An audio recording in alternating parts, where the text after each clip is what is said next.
Good morning, everybody. It is Monday. We have a great show for everyone today. What do we have, Krystal? Indeed, we do. Lots of breaking updates, of course, coming out of Israel that we will get to, including a not very successful trip of our Secretary of State, Tony Blinken, over there. We also have former President Obama weighing in the most possible Obama way, so we'll react to that. Our own Griffin and Mac producers were on the ground at the massive protest here in D.C., so we have some footage from that. They were able to interview some of the people who were attending that march to get their thoughts on what was going on and what message they want to convey. Bombshell poll by the New York Times showing Trump beating Biden in 5 out of 6 swing states. Some of the numbers under the surface, too, among young people, among African Americans. I know the Biden White House is not happy about these ones, so we'll break all of that down for you as well. Also, a stunning revelation that the U.S. is starting to talk quietly to Ukraine about how we can wrap this war up, how we can get the parties to the negotiating table, as it is increasingly clear that they are in a stalemate and unable to push through. It's also a story that really caught Saagar's attention about a budgeting software that is being shut down. What stage of capitalism is this, Saagar? This is the latest of the late stage. I'm genuinely furious about it, and we will talk about it. Yeah, it's also just a huge political week. I mean, obviously, we've been really focused for understandable reasons on what is going on in Israel and Gaza, but we also have huge elections tomorrow. In Virginia, in Kentucky, ballot measures in places like Ohio and Maine that are, really important and may give some indication of where we are politically. So we'll dig into that, specifically focusing on Virginia today. We'll give you a broader breakdown tomorrow. There's also a Republican debate this week, which is completely under the radar. So we've got a lot going on this week to get into. Thank you so much to all of you who've been helping us out. This has been a very difficult time in terms of gathering news, in terms of being on alert all the time. Our producers and our crew are working overtime. So thank you guys so much for supporting all of that. Overtime indeed. They took their weekend to go to a protest, to compile and edit everything. We just want to say thank you again, breakingpoints.com, if you're able to help us out. Yes, indeed. All right, let's get to the very latest in terms of Israel. These are a couple of things that are just breaking very recently. We now have the U.S. announcing that an Ohio-class nuclear submarine has moved into the Middle East. This is a rare announcement. They say that a guided missile submarine has arrived, a message of deterrence clearly directed at regional adversaries as the Biden administration tries to avoid a broader conflict amid the Israel-Hamas war. This is per CNN. U.S. CENTCOM said on social media that an Ohio-class submarine was entering its area of responsibility. Saagar, I want to get your quick react on this because it's both the fact that it's there, but also we don't normally announce to everyone where these things happen to be going. No, the Ohio-class submarine is one of the most secret, quote-unquote, submarines. I used to cover the Pentagon. They would never tell you where an Ohio-class submarine is, ever, unless they want you to know. So whenever they did want you to know, it would usually be whenever they would be operating off the coast of Crimea, or they would be like, we're making a show against Russia in a pre-announced military drill or some sort of exercise with the joint power, something like that.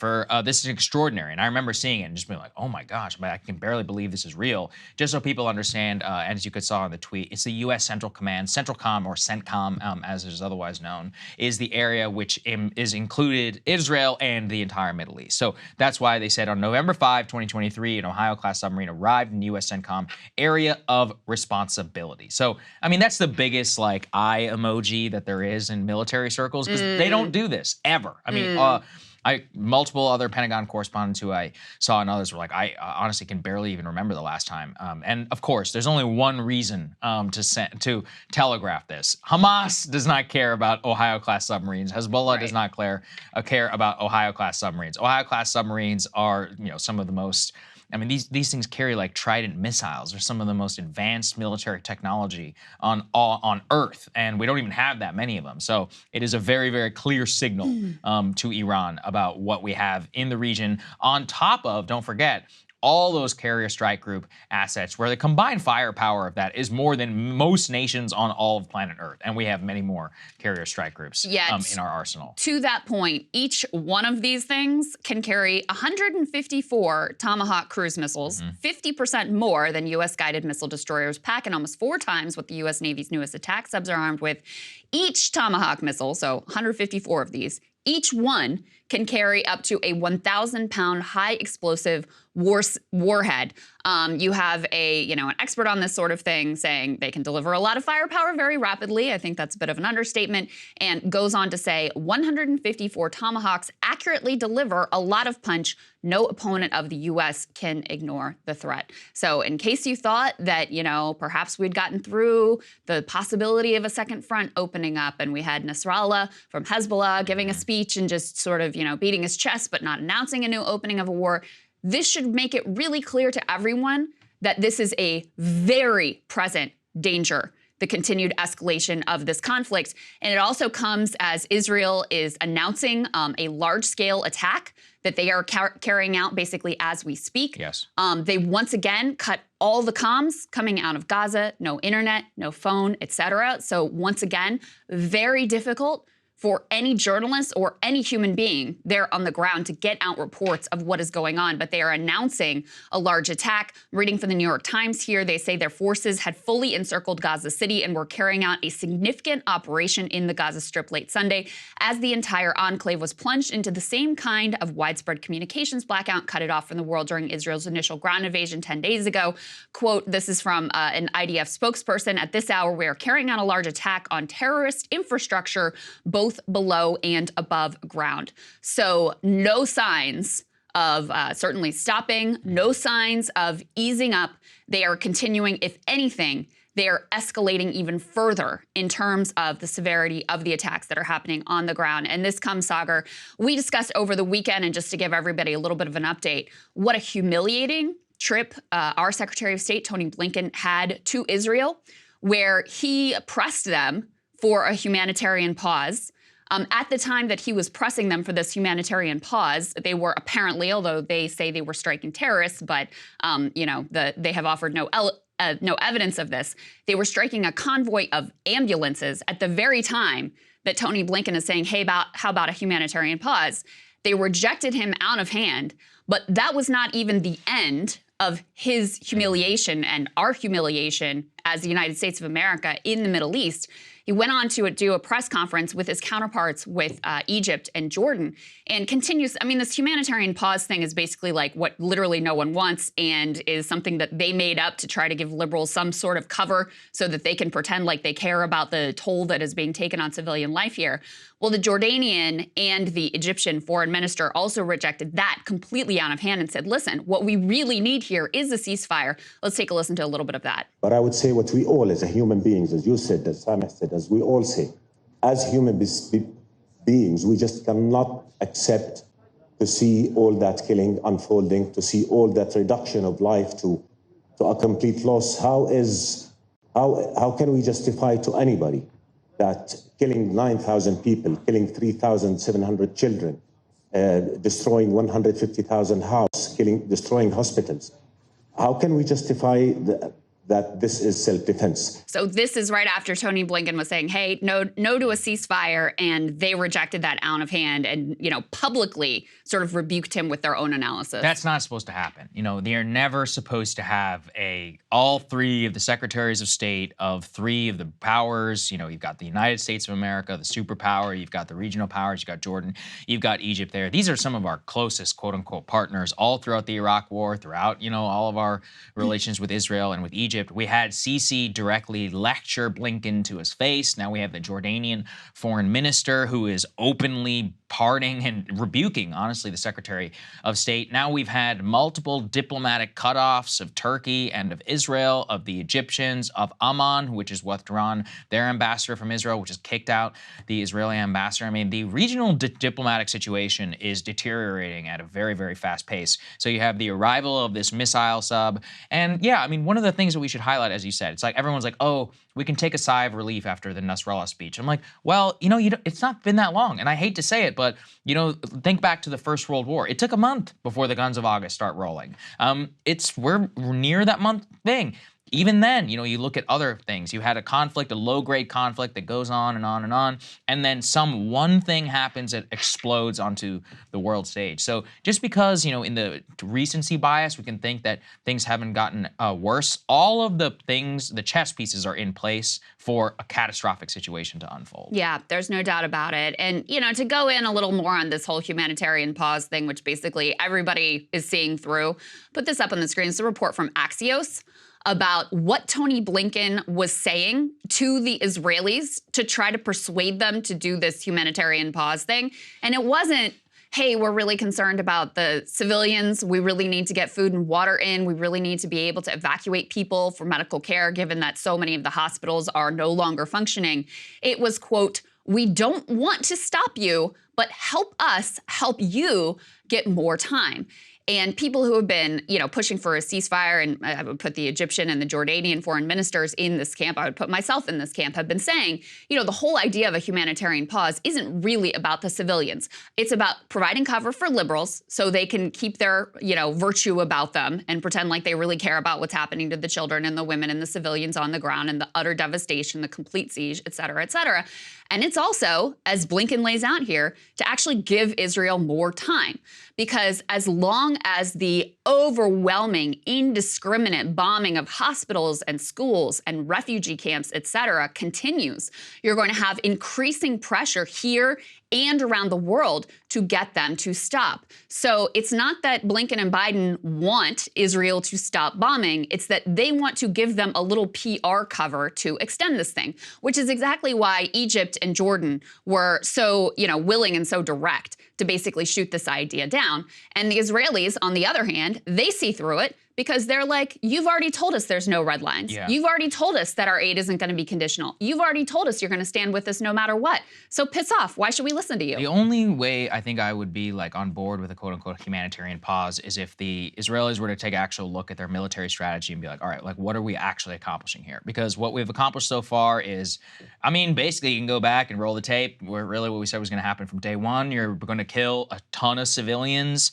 In terms of your actual military degradation of Hamas, there's not a lot of evidence yet so far, especially because the Israeli military is not, for example, when the US military would conduct operations against ISIS, every single operation, and I was in there, I was in the briefing room, Operation Inherent Resolve. They're like, here's what we accomplished today. We took out, 54 different ISIS strongholds. We bombed their oil fields. We took out, X miles of what they had built, and this area of Mosul was retaken. Now, the Israelis have not been doing this actually at all. It really is shocking to now think of the Pentagon as being transparent, which I did not think at the time, but here we are. The Israelis have not released the number of miles that have been destroyed by Hamas. They haven't actually confirmed all that many Hamas targets. Many of their operations are conducted in complete secret. Even in terms of the briefings that they're providing to foreign military or their own military, they're not telling us exactly what they're doing. Everyone's like, oh, well, in war, that's not what you do. Well, in modern warfare, again, I'm just telling you, as a person who covered the United States military, that's how they operated. They were very clear after every single operation. We're like, here's what we're doing. It was within this context. Here we're trying to retake this. The grand strategy is to destroy ISIS. This is how it contributes to the overall goal. And we would have, lieutenant colonel or whatever, who was a spokesperson, who would come on over the air in a Zoom call from Iraq to brief us all in the American press. None of that currently exists right now. So even on their transparency, they're not really giving us insight into their operations. And I think that is where I really think people need to have a hell of a lot of skepticism, because, and I did, as well. How many times did, even in their so-called transparency, did the Pentagon tell us, we are 100% certain we killed this member of ISIS? And we're like, okay, where's the proof? And they're like, well, here's the proof, and here's how we got there, and all of that. And what did we find out in Afghanistan? Oh, turns out he's a water salesman. He killed 5 of his kids. Yeah. And that happens all the time. And that was with great intelligence, with great, supposedly on-the-ground presence, ISR, et cetera. So the Israelis, they have to be and should be, and the modern military, which is how you conduct operations open war, they should be conducting themselves or trying to achieve that same standard, but they're basically rejecting it. They're like, no, we're not going to fight that way at all. So anyway, if there was a humanitarian pause that could restore any semblance of like how a modern military fights, what's the actual military objective here? They say it's to destroy Hamas. On the other hand, many of their actions read as collective punishment. Nobody's really saying anything out loud. So it's like, well, what are we doing here? And what They're are we saying actually— a lot of things out loud, right, but what are we moving towards? Like, what is Right. the end state of this? Do we Well— just bomb until we stop bombing? Because now what? Now we're in a worse situation, arguably. Yeah, absolutely. And less safe for everyone. Less safe. Like, you know, for the long-term prospects of Israeli security, there is no doubt they are making their own people less safe with what they are doing right now. And Saagar, you know, to your point, I think we should just stop pretending that the goal here is actually to dismantle Hamas, because the military approach is wildly inconsistent with that supposed goal.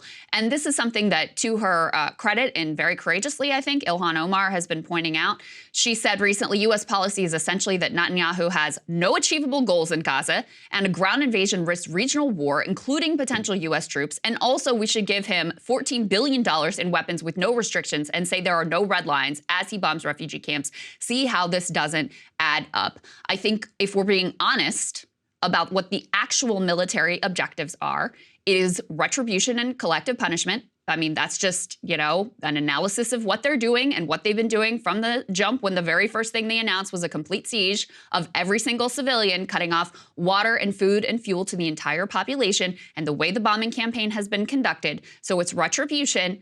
And it's also, after their own humiliation and failures on October 7th, to try to reestablish that they're the baddest MFers on the block. That's the other goal. And I would add a third goal to that, which is Netanyahu trying to hold on for dear life to his political position as prime minister, when an overwhelming majority of Israelis want him gone either now, a near majority want him gone right now, or some close to 80% want him gone now or when the war is over. So he is trying to buy time and trying to satisfy the desire for revenge that exists among the public so that he can hope to survive another political day. And listen, the man is a survivor, a political survivor. Let me tell you that. Let's go ahead and put this next piece up on the screen about, you know, what could come after this, you know, what's going on in the ground in Gaza. So Blinken is telling the head of the PA, Mahmud Abbas, that the Palestinian Authority could play a central role in Gaza.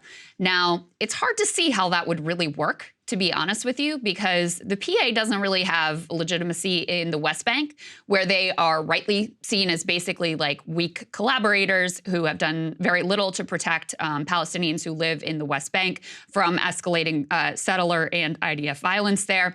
But in terms of what Abbas is saying, he says the PA would only assume power in Gaza, which Hamas has controlled since 2007, as part of a, quote, comprehensive political solution to the Israeli-Palestinian conflict, according to a Palestinian news agency.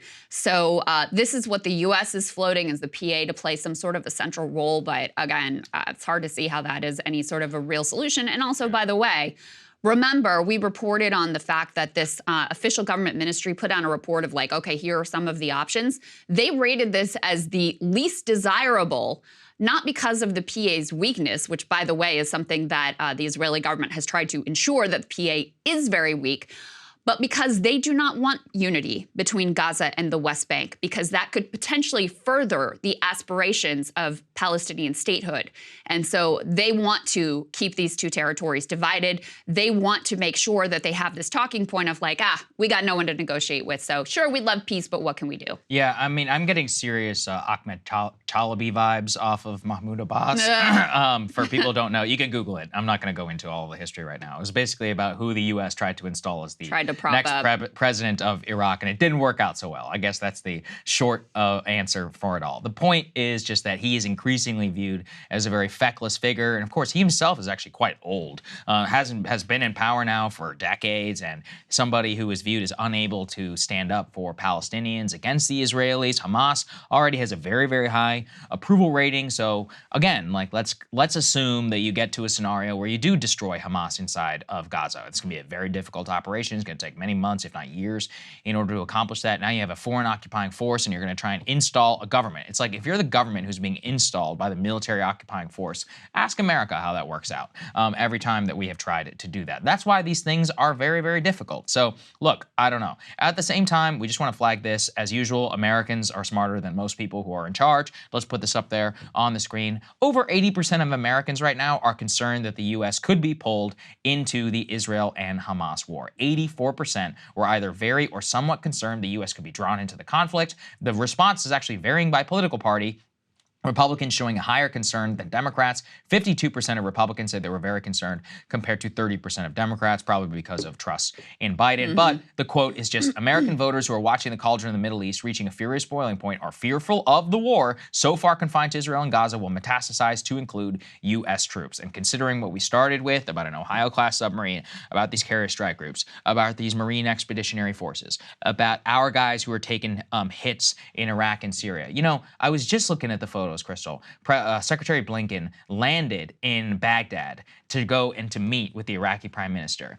Even now, you know, as my friend Dan Caldwell so eloquently puts it, after 4,400 lives, 30,000 wounded, $2 trillion in Iraq, America's chief diplomat still has to show up 20 years later in Baghdad at night in secret wearing body armor to go in to meet the Iraqi president. Wow. That's where we're at right now. So just to show you again our track record of doing this so well, 20 years later, you know, we've got a government in Iraq, which, you know, we don't go into this all that often, but it is a nightmare what we have done to that country, how they have ended up. They're basically an Iranian proxy state. And now our chief diplomat landing in the dead of night in a secret trip, wearing the fake body armor over his suit like Jared Kushner, like a J. Crew model. Jeez. And all of that, and having to take a helicopter to the, having to take a helicopter to go in to meet with the Iraqi prime minister. It's like, things haven't changed since George W. Bush landed on the ground there some 20 years ago for his first presidential visit when we were in the middle of an active war. That